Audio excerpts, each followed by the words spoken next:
quelque chose, bien aimé. Parce qu'aujourd'hui, le Seigneur a dit, allez par le monde et faites des disciples. Amen. Il nous a envoyé faire des disciples.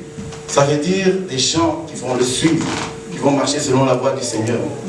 Mais est-ce qu'aujourd'hui nous voyons encore, est-ce que nous voyons des véritables disciples aujourd'hui? Est-ce que lorsque nous sillonnons partout dans le monde, est-ce que nous marchons, quand nous marchons dans nos villes, dans nos quartiers, dans nos écoles, au travail, est-ce que nous rencontrons véritablement des disciples? Ça fait 2000 ans que le Seigneur nous a envoyés. Mais aujourd'hui, où sont ces disciples? Nous voyons des églises remplies. Remplies. Vous voyez des fois des églises, 5 000, 10 000 personnes. Gloire à Dieu, c'est bien. Mais est-ce qu'à l'intérieur, il y a véritablement des disciples? Amen. Hein? Amen. Bien aimé, c'est la question que nous nous posons puisque le Seigneur nous a envoyés. C'est la mission de tout enfant de Dieu. Alors aujourd'hui, j'aimerais qu'on parle du vrai disciple de Jésus-Christ. Le thème, c'est le vrai disciple de Jésus-Christ. Puisque les disciples, il y en a beaucoup.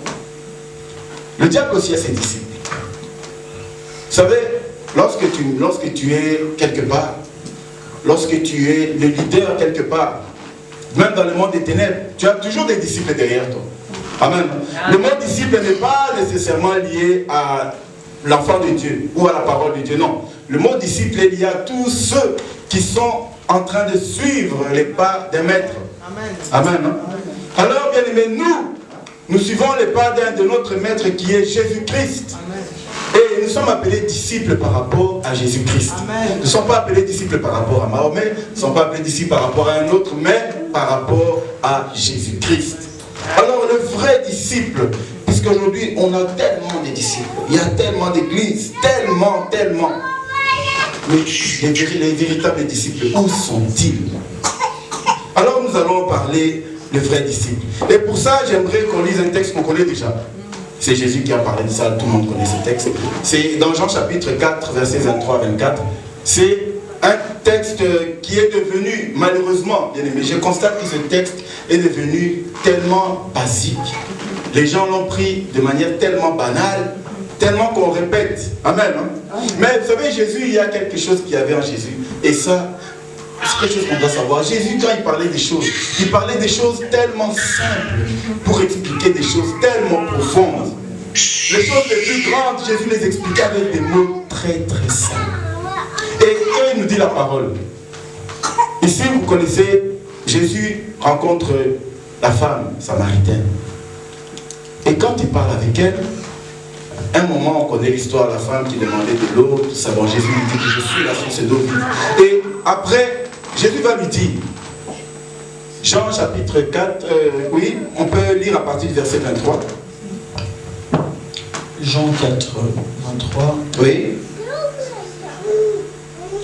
Il est dit, mais l'heure vient et elle est déjà venue où les vrais adorateurs adoreront le Père en esprit et en vérité, car ce sont là les adorateurs que le Père demande. Amen. Verset 24. Dieu est esprit, et il faut que ceux qui l'adorent, l'adorent en esprit et en vérité. Amen. Amen. Donc ici, c'est un texte que tout le monde connaît. Et des fois, on répète comme une hymne nationale. Des fois, on ne se rend même pas compte des détails que Jésus donne, de la profondeur qui se trouve dans les mots que Jésus sort. Il dit, mais l'heure vient et est déjà venue. À l'époque, Jésus disait l'heure vient. Aujourd'hui, on ne va pas dire que l'heure vient puisque l'heure était déjà venue. Amen. Pour nous, l'heure était déjà venue. Ici, Jésus parle à la femme samaritaine.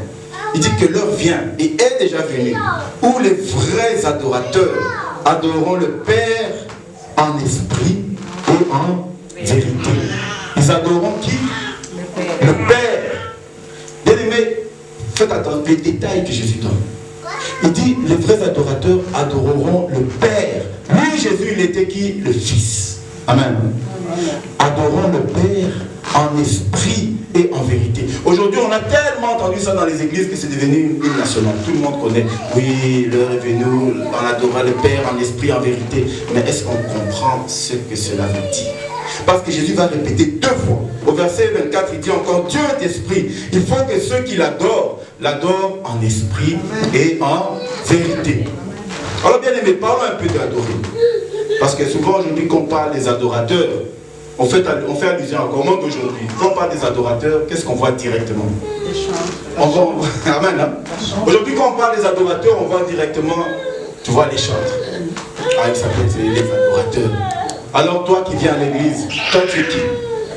Si lui qui chante, il est adorateur, et toi tu es qui? Vrai même. Parce qu'aujourd'hui, on a ce terme-là, on l'utilise seulement pour ceux qui chantent. Mais l'adoration, bien aimé, ce n'est pas chanter. C'est quoi adorer, bien aimé? Adorer, ça veut dire quoi? Ça veut dire faire un culte agréable à quelqu'un. Amen. Lorsque tu adores, je prends d'abord l'exemple du monde. Vous savez, les gens qui adorent je prends les stars par exemple. Tu vois une star, il y a des gens qui adorent. Qu'est-ce qu'ils font? Ils vont aller devant la star. Oh, il va faire des choses. Il va même porter s'habiller comme lui. Il va lui laisser passer. Tout ça, c'est un culte qu'il est en train de faire à cet homme-là. Amen. Donc il fait un culte devant cet homme. Parce qu'il adore. Bien aimé, adorer, c'est faire un culte agréable. Et dans notre cas, l'adoration, c'est faire un culte à Dieu. Et le culte que nous faisons à Dieu, bien aimé, c'est quoi le culte qu'on fait à Dieu? Est-ce que c'est seulement venir à l'église? Parce qu'ici, on appelle ça un culte, c'est vrai. Mais l'adoration, est-ce que ça se limite seulement dans les murs de l'église? Oui. Parce que l'adoration, c'est ta vie de tous les jours où tu donnes un culte à l'éternel Dieu. Maintenant, comment nous donnons le culte? Alors Jésus va dire, le temps est venu où les vrais adorateurs, s'il parle des vrais adorateurs, parce qu'il y en a des faux. Et si les vrais adorateurs doivent adorer en esprit et en vérité. Bien aimé, deux choses. Adorer en esprit et puis adorer en vérité. Bien aimé, c'est là où se cache le secret des véritables chrétiens. Parce que tous ceux qui vont à l'église n'adorent pas nécessairement l'esprit. Tous ceux qui remplissent les églises n'adorent pas nécessairement en vérité. Jésus dit les vrais adorateurs. Donc vous comprenez que lorsqu'on parle de ça, on comprend que ça n'a plus rien à voir avec les chansons. Parce que c'est un culte. La chanson fait partie de l'adoration. Quand je chante pour Dieu, c'est une partie de l'adoration que je fais à Dieu. Mais l'adoration à Dieu, ce n'est pas seulement chanter. C'est ma vie de tous les jours. Comme les gens du monde, lorsqu'ils voient je donne l'exemple du Congo. Ils voient par exemple un musicien qui passe, il va crier « Mopao !» Il va jeter des trucs comme ça, il va parler, il va sauter. Il fait une adoration. Mais nous aussi, quand nous avons Dieu, qu'est-ce que nous disons? Je t'adore Dieu, tu es ceci, tu élèves le nom de Dieu. Tout ce que tu fais là, ça s'appelle une adoration. Amen. Lorsque tu marches selon les voies de Dieu, ça s'appelle une adoration. Amen. Et maintenant, Jésus va dire, voilà, les véritables adorateurs vont adorer en esprit et en vérité. Maintenant, commençons par parler du premier volet. Adorer en esprit, c'est quoi? Bien aimé, adorer en esprit. Parce que là, c'est là des fois se pose le problème. Comment on fait pour adorer en esprit? Parce que nous sommes humains, nous sommes faits de chair. Comment on adore en esprit? Alors nous allons lire un texte pour ça. Prenons Romains chapitre 2, versets 14 à 15. L'apôtre Paul va dire quelque chose. Et ce que l'apôtre Paul va dire, vous allez comprendre qu'il est en train de mettre l'accent sur la présence de l'esprit. Et on va voir, est-ce que l'esprit dépend seulement du fait de venir à l'église? Est-ce que c'est parce qu'on vient à l'église qu'on a nécessairement l'esprit? Lisons ce que l'apôtre Paul dit. Donc, prenons Romains chapitre 2, du verset 14 au verset 15. Jusque-là, c'est clair, hein? Oui. Romains 2, à partir du verset 14 jusqu'au verset 15. L'apôtre Paul dit, oui. Quand les païens qui n'ont point la loi font naturellement ce qui est prescrit, ce que prescrit la loi, oui. Ils sont eux qui n'ont point la loi, une loi pour eux-mêmes. Oui. Ils montrent que l'œuvre de la loi est écrite dans leur cœur. Leur conscience en rend témoignage et leurs pensées s'accusant ou se défendant tour à tour. Amen. Hein? Est-ce que vous avez compris ce que l'apôtre Paul dit? L'apôtre Paul ici, il dit ceci. Quand les païens, ça veut dire ceux que nous traitons, les gens qui ne connaissent pas Dieu. Quand les païens, les gens du dehors, ils font naturellement ce que prescrit la loi. Ça veut dire la loi dont il parle, la parole de Dieu, hein? La Bible. Hein? Quand les païens font ce qui est écrit dans la Bible, naturellement, sans qu'on leur ait... Ils n'ont jamais été à l'église. Ils n'ont peut-être jamais entendu parler de Jésus. Mais ils font naturellement ce qui est écrit dans la parole de Dieu. Parce que la Bible dit, tu ne tueras point. Et lui, il ne tue pas. Tu ne voleras point. Et lui, il ne vole pas. Mais il n'est pas chrétien. Donc, naturellement, il fait des choses qui sont écrites. L'adoration, c'est ta vie de tous les jours. Tous les jours, tu dois rester connecté au Saint-Esprit. Adorer en esprit. Adorer en esprit. Bien aimé, si on adore seulement en chair, on adore seulement de notre force, la force de la chair. Bien aimé, nous avons tapé à côté.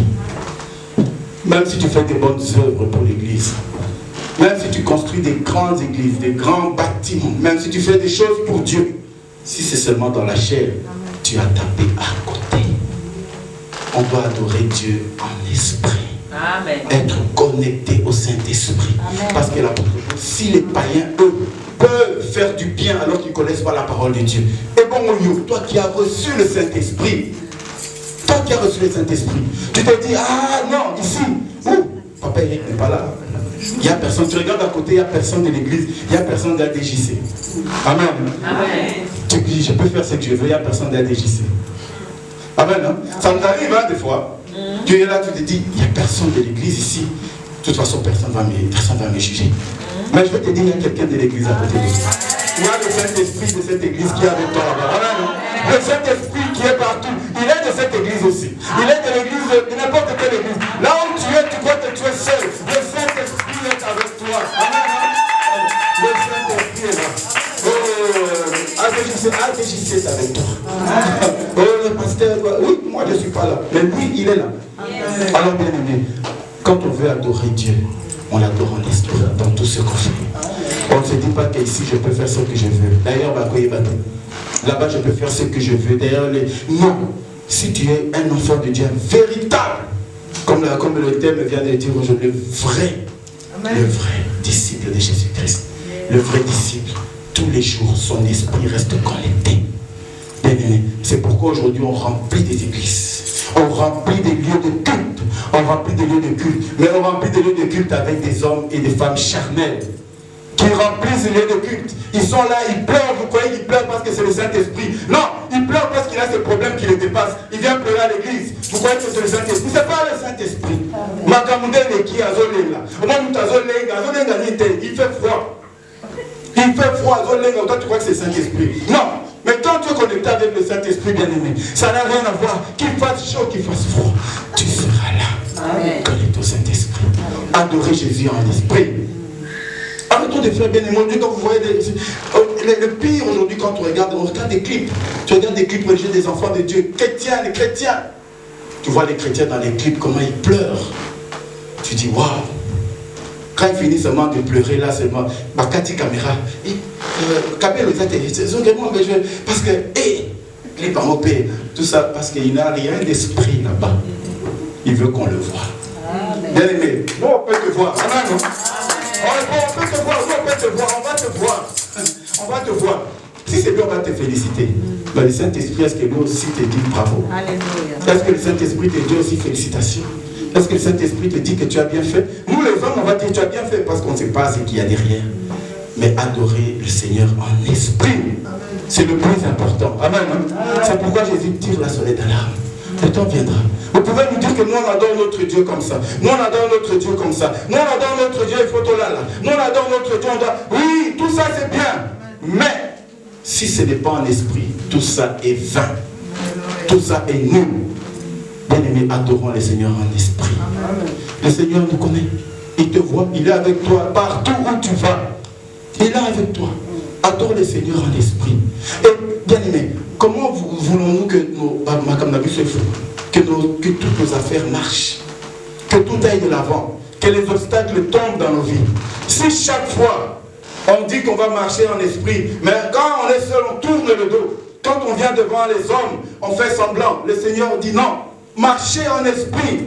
Amen. Parce que l'Esprit Saint bien-aimé, il n'y a pas... Tu sais qu'aujourd'hui, vous savez, il y a quelques années, je me rappelle il y a quelques années, quand les GPS n'étaient pas encore en vogue. Amen. Amen. On partait avec, quand on allait loin, avec Maman Gloria à l'époque, il y avait des grandes cartes comme ça. Quand j'ai dit, maman, ouvre la carte, on va voir où on est. Si je demande, maman, on est où? Elle-même, elle cherche. Donc moi, à ce moment, je suis déjà perdu. Amen. Amen. À ce moment, je suis déjà perdu. Pourquoi? Parce qu'on n'avait pas une véritable lumière. Les cartes là, c'était compliqué pour certains. Hey, et puis les cartes étaient grandes. Quand ils ouvraient comme ça, tu ne vois plus rien. Tu dis pousse quoi. Ah là là, amen. Mais aujourd'hui, on a les GPS. Le GPS, quand tu pars, tu mets ton GPS, tu es à l'aise. Tu vas arriver à destination, quoi qu'il arrive. Des fois, tu dis, le GPS m'amène loin, la route est ici, c'est près, mais tu ne sais pas. Quand tu vas tourner, tu vas dire, ah, il y avait des travaux là-bas, c'est pour ça. Bien aimé, c'est exactement comme le Saint-Esprit, je vous compte. Quand on marche en esprit, l'Esprit Saint est avec toi. L'Esprit Saint va orienter ta vie. Ne va pas là-bas, on va t'amener en enfer. Va, tu vas de l'autre côté. Ne fais pas ça, tu vas tomber, tu te relèves. L'Esprit Saint va te conduire comme un GPS. Il va t'amener dans la terre promise. Amen. C'est pourquoi le Seigneur nous dit on doit marcher en esprit. En esprit, adorer le Seigneur en esprit. Vous voyez bien aimé, ce n'est pas seulement Kolobaka pour parler. Aujourd'hui c'est un slogan, non. Adorer le Seigneur en esprit. Amen. Est-ce qu'on peut acclamer pour la gloire de Dieu? Amen. Voilà. Bien aimé. Ça c'était adorer le Seigneur en esprit. Mais le Seigneur dit, maintenant le temps viendra où les vrais adorateurs adoreront en esprit et en vérité. On va parler de l'esprit. Maintenant, adorer Jésus en vérité. C'est là où des fois ça devient compliqué. Si je peux demander à des chrétiens ici, et on est à 1000, demander à 1000, adorer en vérité c'est quoi? Bon, qu'à ma réponse, il faut dire la vérité. Au moins, il faut toujours dire la vérité. C'est pas ce que le Seigneur dit. Dieu dit adorer en vérité. Est-ce qu'adorer en vérité, c'est nécessairement dire la vérité? Amen. Vous voyez un peu. Est-ce que dire la vérité, c'est ce que le Seigneur dit, adorer en vérité? Parce que dans la Bible, il y a des textes où tu vois que la personne n'a pas dit véritablement la vérité comme nous on le veut, mais le Seigneur l'a agréé. Amen. Il y a des cas. Il y a Esther, il y a des cas avec Isaac. Amen. Lorsqu'il était devant ses fils, Jacob est venu devant, on lui a demandé, Ésaü, c'est toi Ésaü mon fils? Il a dit oui, c'est moi. Mais il a menti. Amen. Amen. Mais pourquoi Dieu a agréé ça? Et pourtant, il était dans la vérité. Bien aimé. Adorer en esprit en vérité, ça ne veut pas dire la vérité. C'est deux choses différentes. Alors maintenant, parlons un peu d'adorer en vérité. Adorer en vérité. Parlons maintenant de ça, bien aimé. Comment on adore Jésus en vérité? C'est quoi déjà la vérité? Prenons d'abord le Bible, Jean chapitre 14, verset 6. Jésus va commencer par dire quelque chose. Et c'est un texte, je prends tous des textes qu'on connaît déjà. Jean 14, 6. Le Seigneur va nous dire, oui, Jésus lui dit, oui papa. Jean 14, 6. Oui. Jésus lui dit, je suis le chemin, la vérité et la vie. Nul ne vient au Père que par moi. Amen. Merci papa. Jésus dit, je suis le chemin, la vérité et la vie. Nul ne, il faut compléter, nul ne vient au Père. Je suis le chemin, la vérité et la vie. Nul ne va au Père que par moi. C'est ça, hein? Amen. Non. Nul ne vient. Pas nul ne va. Ça veut dire quoi? Si je suis là, comme vous allez au secrétariat, quand vous allez dans un secrétariat, tu arrives là, on te dit, oui, vous allez au bureau, allez là-bas, va là-bas. Mais Jésus te dit, non, nul ne va pas là-bas, nul ne vient au Père que par moi. Ça veut dire pour aller au Père, tu viens par moi, il est là, alors Amen. Amen. Jésus dit que nul ne vient, pas nul ne va là-bas, non, nul ne vient au Père que par moi. Alors il dit, je suis le chemin, je suis la vérité et je suis la vie. Amen. Alléluia. Alors, bien aimé, quand Jésus dit je suis le chemin, je suis la vérité. Alors, Jésus dit je suis la vérité. Comment Jésus est la vérité? Souvent, on le dit, mais est-ce qu'on comprend ce que c'est que la vérité? Alors, je vais vous expliquer, bien aimé, le principe là de la vérité. On peut mettre le slide. Vous allez voir dans le slide, je vais vous montrer comment on comprend la vérité. C'est quoi la vérité? Parce qu'on parle souvent. Alors ici, on dit être dans la vérité. Jésus dit, c'est moi la vérité. Vous allez comprendre, bien aimé, quand Jésus dit que je suis la vérité, je suis le chemin et je suis la vie. Bien aimé, c'est profond. Alors, ici, vous voyez, être dans la vérité, ici, on va commencer quand un homme vient au monde. Il commence comme un bébé. Oui, hein? Tu viens au monde, bien sûr, tu ne vas pas venir au monde adulte. Tu viens au monde, et puis un jour, tu vas mourir physiquement. C'est la mort physique. Alors, ici, vous voyez, j'ai dit que Jésus, c'est lui qui a dit la vérité. Quand on parle de la vérité, c'est Jésus. Et la vie de péché. Maintenant, continuons. Regardez maintenant ici. La vérité, il y a quelque chose dans la vérité. Jésus, quand il dit « je suis la vérité », en réalité, dans la vie de l'homme, bien aimé. Ici, vous voyez, regardez. Ça, c'est... Vous allez voir, ici, j'ai mis une flèche. Ici, j'ai mis une flèche, mais là, il n'y a pas de flèche. Le jaune ici n'a pas de flèche. Pourquoi? Parce que c'est l'alpha et l'oméga. Ça continue, hein? Ça n'a pas de commencement et ça va là-bas. Ça n'a pas de fin. Amen, hein? Amen. C'est Jésus. Amen. Il a dit, je suis le chemin, la vérité et la vie. Lorsqu'on est dans les ténèbres, par exemple, j'allume une torche. Oui, hein? Quand j'allume une torche, peut-être vous n'allez rien voir. Mais quand la torche frappe le mur, vous allez voir la lumière ici, n'est-ce pas? Mais entre ma torche, j'ai la torche comme ça, et le mur, il y a un rayon de lumière qui passe. Amen. Amen. Peut-être dans le noir, vous n'allez pas voir le rayon, mais là, vous voyez. Mais si je mets ma main ici, vous allez voir que ma main est éclairée. Amen. Amen. Parce que ma main se trouve dans les rayons de la lumière. Alors Jésus est la lumière qu'on appelle la vérité. Pourquoi on l'appelle la vérité? Parce que, regardez ici, ça c'est quelqu'un qui va naître.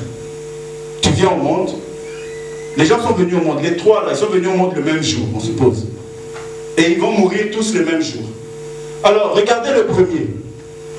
Il est né dans la lumière jaune. Amen. Hein? Et il va mourir où? Dans la lumière jaune.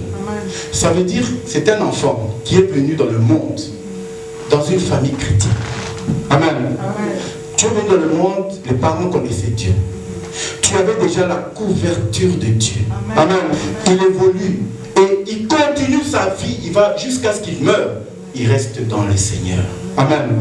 Cet enfant-là, cette personne-là est née et elle est morte dans la vérité. Amen. Ça veut dire que dans sa vie, toute sa vie, il y avait la présence de Jésus. Est-ce que c'est clair, hein? On peut comprendre très bien parce que ça, bien aimé, souvent on a du mal à expliquer ça. Et pourtant c'est très important. Ça veut dire dans notre vie, pour celui-là, ce cas-là, cet enfant vient au monde jusqu'à ce qu'il va mourir. Il est dans la présence de Jésus. Amen. Parce que sa famille était chrétienne. Il a été baptisé, il a continué comme chrétien, il va mourir chrétien. Cet enfant-là vit dans la vérité. Amen. Ça veut dire que dans sa vie, il y a toujours la présence de Jésus.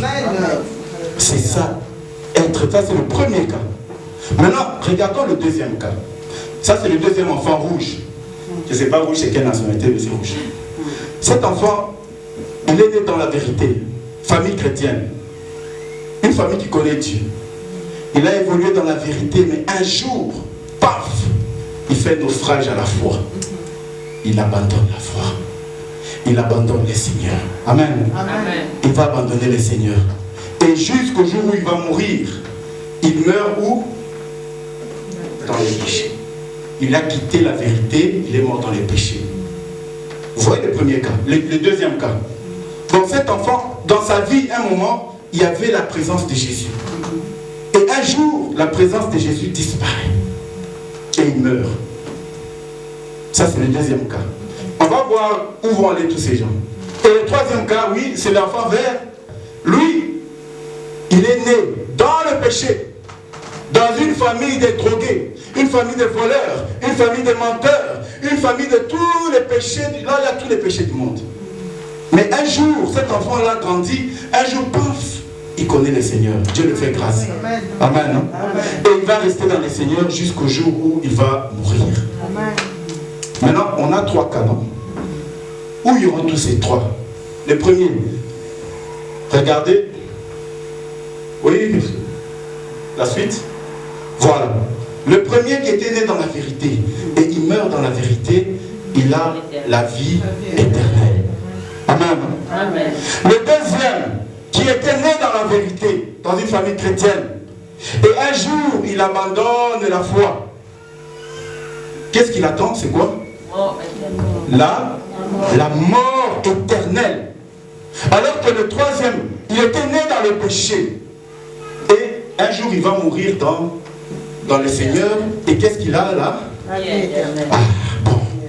Maintenant, la question que je vous pose. Qu'est-ce qui fait que nous trois allons la sauver? Pour qu'une personne soit sauvée, qu'est-ce qui compte? C'est la naissance ou c'est la mort? Qu'est-ce qui fait que quelqu'un soit sauvé? Est-ce que c'est la naissance ou bien c'est plutôt sa mort? Le temps de sa mort. Regardez les trois images. Ceux qui sont dans le jaune, eux tous ils sont sauvés. Celui qui est en dehors de la vie éternelle, de la présence du Christ, meurt. Donc ça veut dire ce qui détermine, c'est le début ou la fin. Amen. C'est pourquoi Jésus va dire, mieux vaut la fin de toute chose que le commencement. Parce que lui, il a bien commencé. Mais un jour, il a abandonné. Et la fin, c'est les ténèbres. Amen. Alors que celui-là avait commencé sa vie dans le mal. Et un jour, il rentre dans le Seigneur. Et cet enfant est sauvé. Amen. Alors, bien aimé, maintenant, c'est quoi être dans la vérité? Au fait, la vérité, si on dit j'adore dans la vérité, le Seigneur va regarder ta vie depuis au Botamaki, depuis que tu es né jusqu'à ta mort. Le Seigneur va regarder dans ta vie. Est-ce qu'un jour dans ta vie, il y avait la présence de Christ dans ta vie? Amen. Il va regarder, est-ce que Christ était présent dans ta vie un jour, jusqu'au jour de ta mort? Comment tu as commencé ta vie? Comme celui-ci. Au début, jusque-là, le Seigneur regardait, il n'est pas sauvé. Et à partir de là, le Seigneur regarde sa vie, il est sauvé. Amen. Il voit la vie éternelle en lui. Quand il va mourir, il sera sauvé. C'est le cas que nous avons avec celui qui était crucifié avec Jésus. Amen. Vous vous rappelez, ils étaient tous à la croix. Il a dit, Seigneur, souviens-toi de moi lorsque tu seras dans le royaume de ton Père. Jésus lui dit, tu seras avec moi ce soir. Amen. Donc cet homme était brigand. Il était brigand jusqu'à la fin, il restait quelques jours. Il est rentré, il est sauvé. Amen. Et maintenant, regardez ce qui se passe aujourd'hui. Ce qu'on appelle les croyants aujourd'hui, les disciples d'aujourd'hui. Ils commencent là, ils commencent, arriver à la fin, pouf, ils tombent en enfer. Bien aimé, la fin de toutes choses. Quand le Seigneur dit, les vrais adorateurs adoreront en esprit et en vérité, ça veut dire que le Seigneur va voir dans ta vie. Est-ce que tu auras la présence de Jésus tous les jours? Est-ce que tu seras dans la présence de Jésus tous les jours? Est-ce que jusqu'à ta mort, tu vas rester dans la présence de Christ? Amen. Bien aimé, c'est ce qu'on appelle adorer en vérité. Parce que Christ est la vérité. Bien aimé, c'est pourquoi l'apôtre, lisons, l'apôtre Paul va dire quelque chose. Non, Jean chapitre 1 Jean.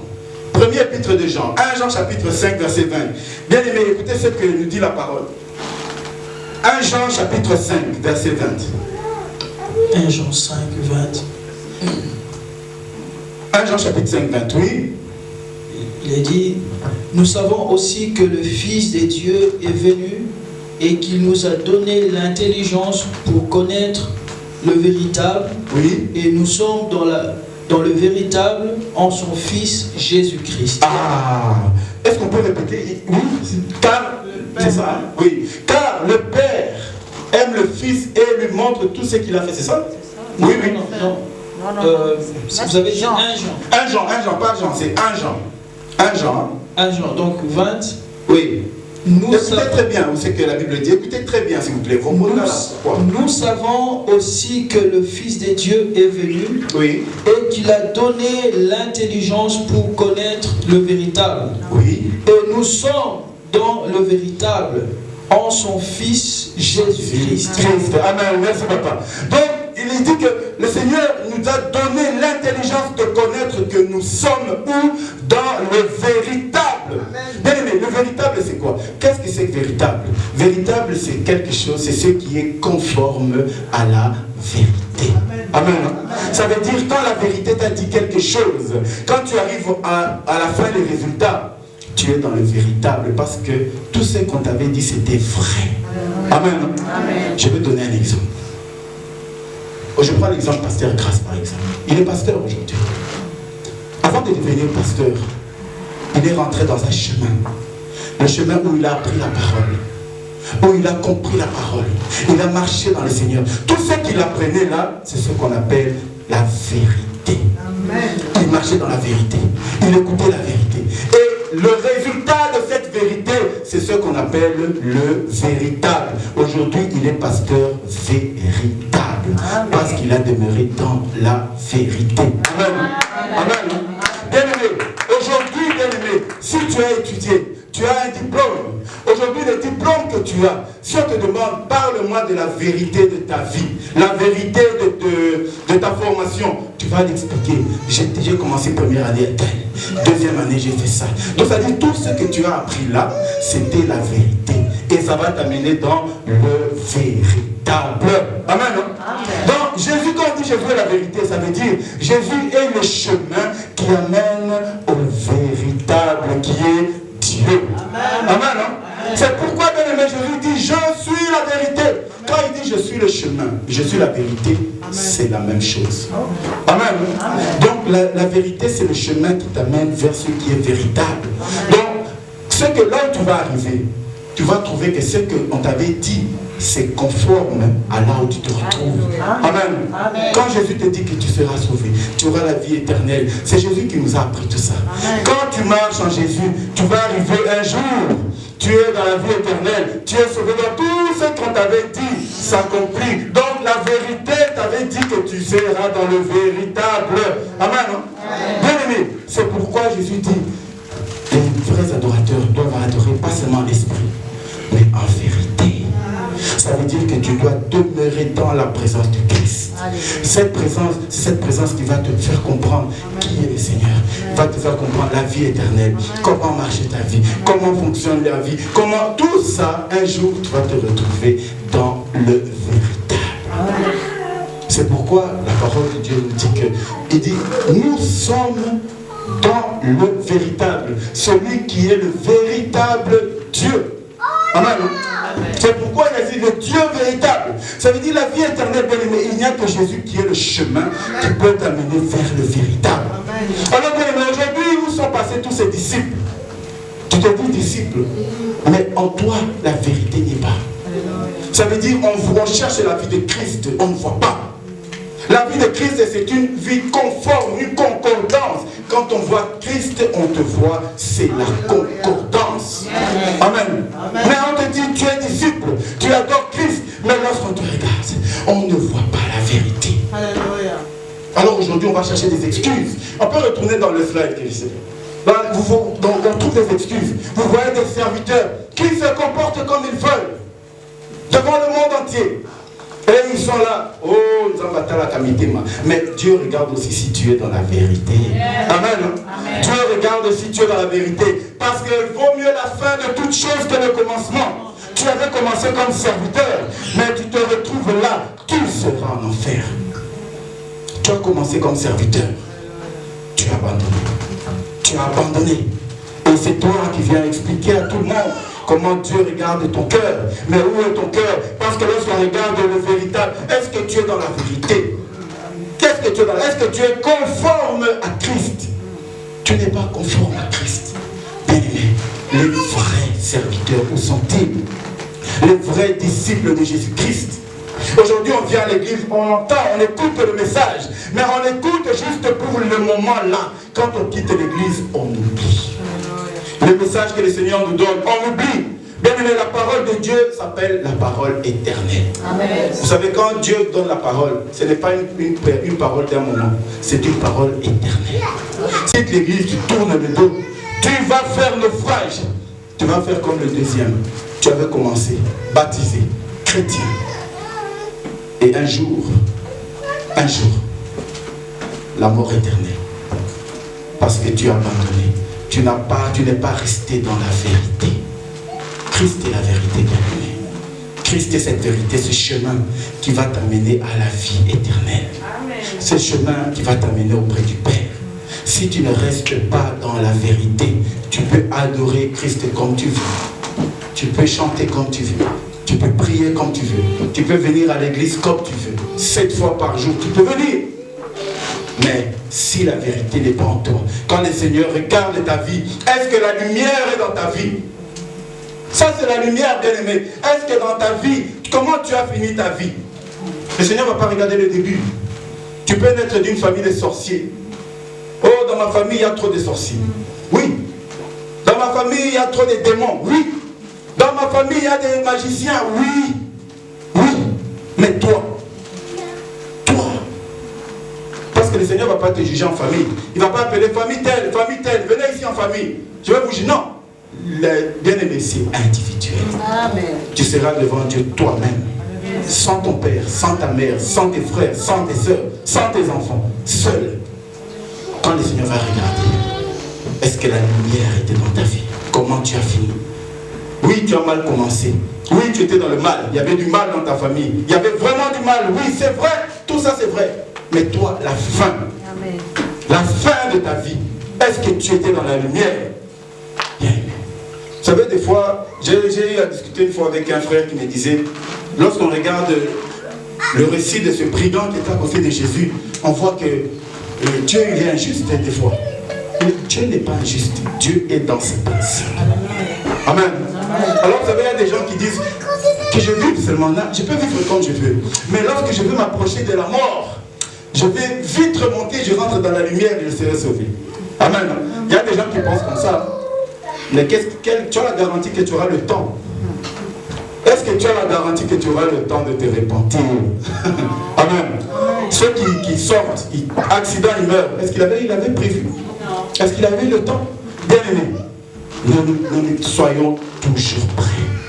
Adorons Jésus en esprit et en vérité. Le Saint-Esprit nous a été donné pour qu'il nous conduise dans ce chemin de la lumière. C'est le Saint-Esprit qui t'amène. Parce que sans le Saint-Esprit, si Jésus nous disait seulement adorer Jésus en vérité, mais comment on va arriver dans la vérité si on n'a pas un esprit qui nous guide?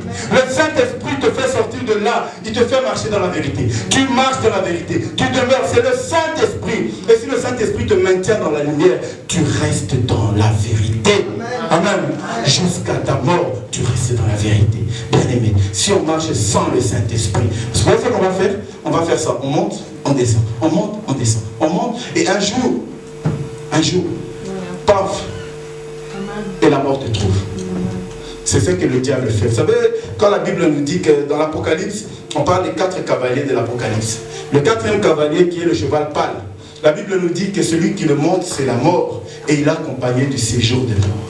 Qu'est-ce qu'il fait, le cavalier? Ça veut dire tu es enfant de Dieu. Il regarde, il cherche. Quand tu tombes seulement, il cherche à te tuer à ce moment-là. Amen. Pourquoi? Parce qu'il sait que s'il te tue à ce moment-là, directement, tu vas en enfer. Amen. Vous voyez comment le diable... C'est pourquoi, alors il vient avec des trucs, mort subite, accident, tout ça, pour essayer de te mettre... Et c'est pourquoi la Bible dit qu'il a derrière lui le séjour de mort. Comme ça, il te tue, il te jette dans les séjours de mort. Tu es perdu à jamais. Soyons vigilants. Amen. Adorons Christ en esprit. Amen. Et en vérité. Amen. Le Saint-Esprit va te permettre de demeurer dans la présence de Christ. Amen. Chaque jour de ta vie, que tu sois seul ou pas, qu'il y ait des gens autour de toi ou pas, dis-toi toujours que moi, dans ma vie, je dois demeurer dans la présence du Saint-Esprit. Je dois rester dans la présence du Saint-Esprit. Si Christ fait ce que je vais dire, ce n'est pas pour nous, ce n'est pas pour lui, c'est pour nous. Amen. Parce que c'est nous, nous avons le choix d'être sauvés ou d'être perdus. Mais pour être sauvé, reste dans la vie, reste dans la vérité. Adore en esprit. Adoration, comme on vient de dire, ce n'est pas venir chanter à l'église. L'adoration, c'est ta vie de tous les jours. Que ta vie de tous les jours reste conforme au Saint-Esprit. Que ta vie de tous les jours soit conforme à l'esprit que Dieu t'a donné. Et si ton esprit est conforme, tous les jours de ta vie, il va te maintenir dans la présence de Dieu. Tu resteras dans la présence de Dieu. Des années, année après année. Si on vient te voir en janvier, tu es dans la présence de Dieu. En décembre, tu es dans la présence de Dieu. L'année qui suit, tu es dans la présence de Dieu. Pourquoi? Parce que tu marches en esprit et en vérité. Amen. Bien aimé. C'est ici que je vais clôturer en disant ceci. Le Seigneur nous aime. Il nous aime tellement. Le Seigneur, il a dit lui-même, je ne veux pas la mort du pécheur, mais qu'il ait la vie éternelle. Alors le Seigneur est venu pour nous parler. Lorsqu'il parlait à la Samaritaine, ça paraissait banal. Ça paraissait banal. Mais la profondeur, c'est que le Seigneur veut à tout prix que nous soyons sauvés. C'est pourquoi il nous a donné ce canevas de marcher dans la vérité, de marcher selon l'Esprit. Le Saint-Esprit nous a été donné comme consolateur. Ça veut dire devant n'importe quelle épreuve, le Saint-Esprit va te guider. Devant n'importe quelle épreuve. Ne te lamente pas de ta situation, ne te lamente pas de ta vie, ne te lamente pas de ta famille, ne te lamente pas de tes proches, ne te lamente pas. Parce que oui, ça c'est leur vie. Mais toi, tu as un compte personnel à rendre à Dieu. Tu as un compte personnel, bien-aimé. Si on croit que nous allons toujours prier parce que nos familles prient, nous allons arrêter de prier parce que nos familles nous demandent d'arrêter, alors bien aimé, un jour nous serons perdus. Mais si nous comprenons que c'est individuel, je dois demeurer, je dois faire l'effort, je dois rester dans la présence, je dois, jusqu'à la mort, je rendrai compte individuellement. Bien aimé, le Seigneur t'appelle à adorer en esprit et en vérité. Amen. Amen. Que le Seigneur vous bénisse.